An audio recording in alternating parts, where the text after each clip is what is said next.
It's so good to have you here today. Today we're going to be pruning raspberries. So what you need to know is that there are two kinds of raspberries. There's summer bearing and there's ever bearing. So the summer bearing ones, they bear fruit in June. They produce the fruit on the second year canes. So for example, in the first year, it would just grow the cane. And then the second year, that cane would produce fruit. So if this was a summer bearing raspberry, I would just look where the fruit was, follow that cane down, and then cut it right at the bottom. Now the ever-bearing raspberries are a little different. So the first year, they'll produce on the top of the cane, the fruit in the fall, and then we cut the top. And then the following year in June, they'll produce their fruit on the bottom. So there are two ways to prune ever-bearing raspberries, which I have. So ever-bearing raspberries, they produce on the top first. And see, this one already has had its fruit. So we would just go and cut here, right after the part it produced fruit. Just like that. And then come June, this part would produce more berries. The second way is to just cut them all down. And I personally find that a lot easier. You forfeit the June berries, but you do get a whole bunch of fall berries. So here's our raspberry bed. We have some lavender down here, which blooms beautifully in the summer. Some evergreens, which my mother-in-law gave me for my birthday. Tiny, tiny, but they'll grow big. And I have a black variety, which I don't remember, I'll put it on the screen. Heritage, raspberry, and fall gold. And of all of those, I think fall gold is my favorite because it's the sweetest. So you see, there's not too much to do. I took some raspberries to put in my winter arrangements, and the other raspberries have been eaten by bunnies in our garden, so there's only a little section to do. So raspberries are a little prickly, so I do have my gloves, my snippers, and a can for all the canes. All right, so let's get started.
So this post is supposed to be over here.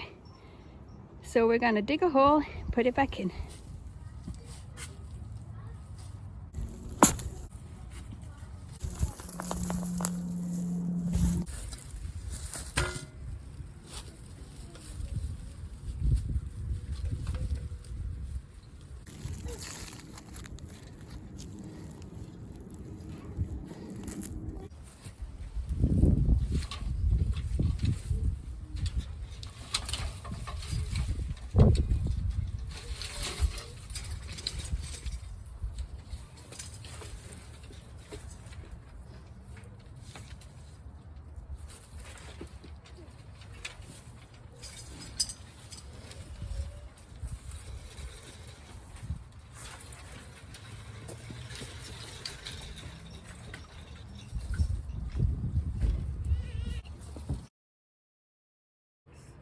It's getting so warm. I can't believe it's March and 17 degrees today. That's just unheard of in Canada.